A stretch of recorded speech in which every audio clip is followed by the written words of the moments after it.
Hello students, कैसे हैं आप सब लोग। उम्मीद करते हैं कि आप सब लोग अच्छे हैं और अच्छे से पढ़ाई कर रहे हैं। आज हम मिसलेनियस एक्सरसाइज चैप्टर 3 का मैट्रिसेस का करने जा रहे हैं सॉल्यूशंस। इसमें देखो पहला क्वेश्चन क्या कहता है। ये बोर्ड के लिए नहीं, ये आपका एग्जाम के लिए बहुत ही इंपॉर्टेंट है। तो पहला क्वेश्चन है कि लेट ए बराबर 2/2 का मैट्रिक्स है, तो प्रूफ करना है कि A identity matrix plus B A का पावर एन, ए के power n into identity plus n A के power n minus 1 into B A. ठीक है, जहां पर आई क्या है आपका identity matrix of order 2 and n belongs to natural number है। तो यहाँ पे ये क्या कहता है कि एक 2/2 का मैट्रिक्स दिया हुआ है और तब ये इसको प्रूफ करना है कि इसका मतलब कि ए आई प्लस बी ए के पावर एन इनके बराबर है। देखो, जब कोई भी क्वेश्चन में अगर पावर वाला आता है तो उसे प्रूफ करने के लिए हम लोग पीएमआई का यूज करेंगे। ठीक, जैसे पीएमआई मतलब होता है principle of mathematical induction. Principle of mathematical induction ये होता है, जैसे P M I principle of mathematical induction ये होता है। अगर मान लीजिए आपका 1 + 2 + 3 + डॉट डॉट प्लस एन, ये होता है समेशन एन, यानी एन इंटू एन प्लस 1/2। अब इस रिजल्ट को हमको प्रूफ करना है कि ये सही लिखा हुआ है कि नहीं है, यानी वेरीफाई करना है। इनके लिए प्रिंसिपल ऑफ मैथमेटिकल इंडक्शन का यूज करते हैं। इनके लिए प्रिंसिपल ऑफ मैथमेटिकल इंडक्शन का मतलब होता है 3 कंडीशन। तो पहला कंडीशन क्या है, जब ये स्टेटमेंट दिया हुआ है तो पहला कंडीशन को मानते हैं हम लोग P of 1 is true. True दिखाना पड़ता है, is true for n equal to 1 के लिए। ठीक है, अगर ये हम इसको मान लें कि ये Pn स्टेटमेंट है तो P ऑफ 1 दिखाना पड़ता है कि P1 के लिए ट्रू होना चाहिए। उसके बाद क्या होता है कि P of k is true, ऐसा हम मान के चलते हैं, एज्यूमिंग दैट। मतलब एक को प्रूफ करना पड़ता है कि P ऑफ 1 के लिए अगर ये सही हो जाता है रिजल्ट, दूसरा के लिए क्या करना पड़ता है कि P ऑफ k को अपने मन से मान लेते हैं कि ये सही है। ठीक, क्योंकि इसका यूज करेंगे तीसरे कंडीशन में, यानी P of k + 1 is true. ठीक, कहने का मतलब ये हुआ कि ये 3 कंडीशन सेटिस्फाई कराना पड़ता है। अगर ये तीनों अगर सेटिस्फाई हो गया तो इसका मतलब ये रिजल्ट लिखा हुआ 100% सही माना जाएगा। ठीक है बच्चों, तो ये क्वेश्चन में जो है हम लोग, ये पावर वाला क्वेश्चन है तो हम यहीं पर मतलब इस क्वेश्चन में भी हम लोग पीएमआई का यूज करेंगे। चलिए बारी बारी से पहले n = 1 के लिए शुरू करेंगे, उसके बाद कि मतलब कि P ऑफ k को मान के चलेंगे तो सही है, last condition P of k + 1 is शुरू करेंगे। ठीक है, तो चलो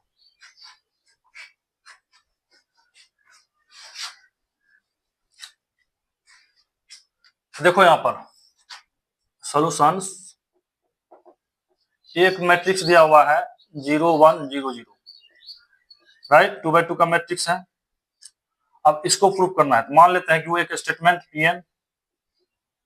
Pn एक स्टेटमेंट है कि A of identity matrix plus B of A के पावर n, यानी A के power n i plus n A n के पावर -1 इंटू बी ए, राइट। तो सबसे पहला प्रूफ करेंगे कि n = 1 के लिए प्रूफ ट्रू है कि नहीं। तो फर्स्ट कंडीशन यानी case first, n equal to 1। 1 क्या है, एक नेचुरल नंबर है, राइट। यहाँ रखो n की जगह 1, ए आई प्लस बी ए के पावर 1 हो गया।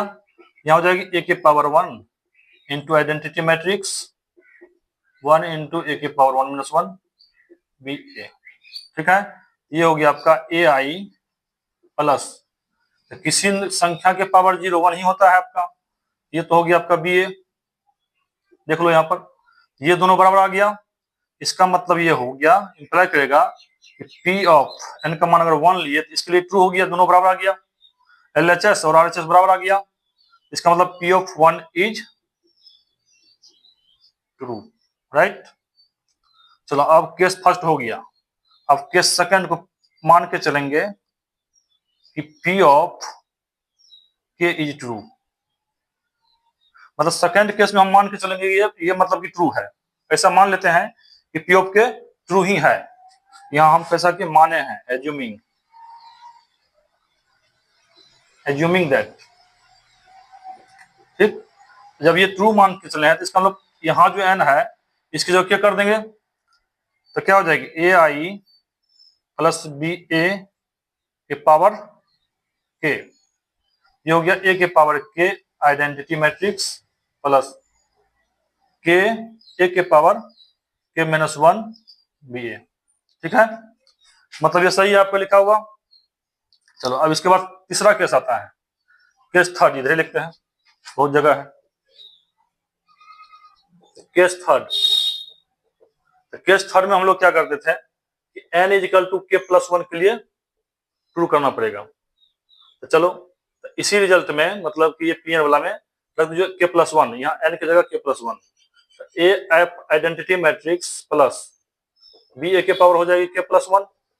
ठीक है, तो इससे क्या मतलब कि ये हो गया आपका, इसको आगे बढ़ाओ, यहाँ इसको ऐसे लिख सकते हैं ए आई प्लस बी ए के पावर के into A I plus B ए, ऐसा लिख सकते हैं।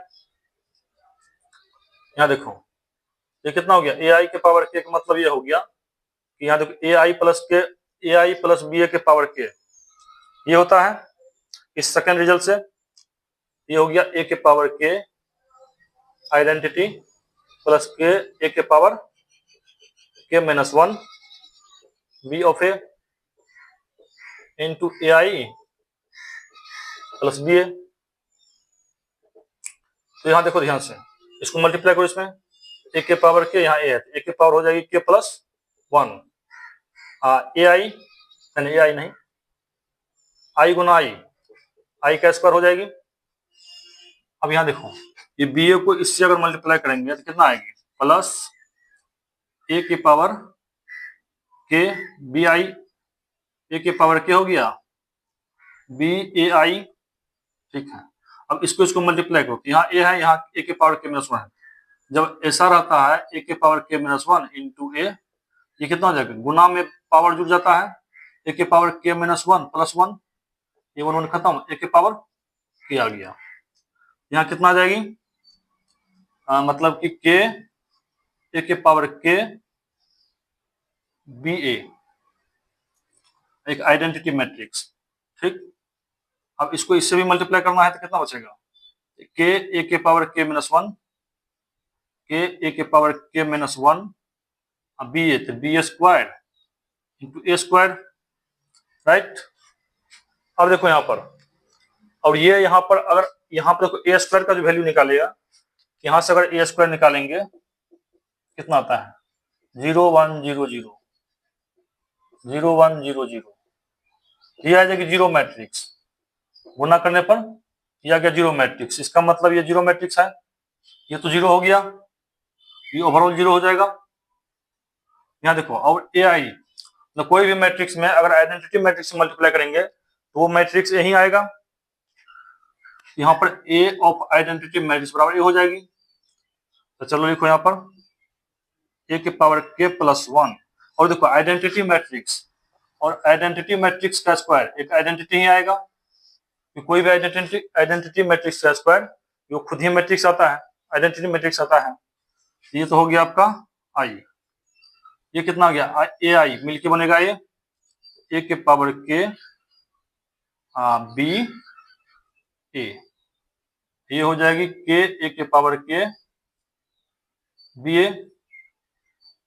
ये कितना आ गया, आप देखो बी ए यहाँ भी है, यहाँ भी बी ए है, कॉमन कर लो, ए के पावर के प्लस 1, यहाँ से बी ए अगर कॉमन ले लेंगे ए के पावर के प्लस, और देखो ए के पावर के भी कॉमन आएगा, यहाँ बचेगा आइडेंटिटी मैट्रिक्स प्लस ये ए के पावर के निकल गया बाहर, ये तीनों निकल गया, यानी बी ए के पावर के निकल गया, क्या बच्चा आपका, देखो ये क्या है, RHS ऑफ ए प्लस, ये है आपका right hand side RHS of P of के प्लस 1। ठीक है, देखो यहाँ पर RHS में है कि देखो यहाँ RHS कहाँ गया इसका, के प्लस 1। देखो इसको तो हम सॉल्व कर लिए, ये LHS हो गया आपका, लेकिन RHS अभी नहीं निकाले, तो निकाल लो RHS। यहाँ देखो यहाँ के प्लस 1 रखने के लिए कितना हो जाएगी, RHS आपका हो जाएगा जहां n है वहां a के पावर k प्लस 1 हो जाएगा। हाँ, i plus k plus 1 a के power k plus 1 minus 1 B A हो जाएगी। यहाँ देखो a के power k plus 1 identity matrix B A. देखो तो यहाँ पर इसका जो RHS आया है वही तो ये है, मतलब a के पावर k प्लस 1 है। यहाँ पर आइडेंटिटी मैट्रिक्स है k प्लस 1 k प्लस आई है, यहाँ भी k प्लस आई 1 को मतलब आइडेंटिटी मैट्रिक्स लेंगे क्योंकि मैट्रिक्स का काम हो रहा है ना। ठीक है, देखो i प्लस k है यहाँ पर a के पावर k और बी ए हो गया वेरीफाई, दोनों बराबर है ना। इसका मतलब मेरा ये लिखा हुआ सही है। इसका मतलब निशान लिखेंगे p of k plus 1 is also true for all n belongs to n। हो गया प्रूफ कि a identity matrix plus b a के power n equal to a के power n into I n a के power n minus 1 B A proved. चलो, तो इस तरह से इसे प्रूव करेंगे। कोई भी क्वेश्चन अगर पावर वाला मिलता है तो वहां पर क्या करेंगे, प्रिंसिपल ऑफ मैथमेटिकल इंडक्शन लगा देंगे, तो उससे आपका आसानी से हो जाएगा। तो चलो नोट करो इसको।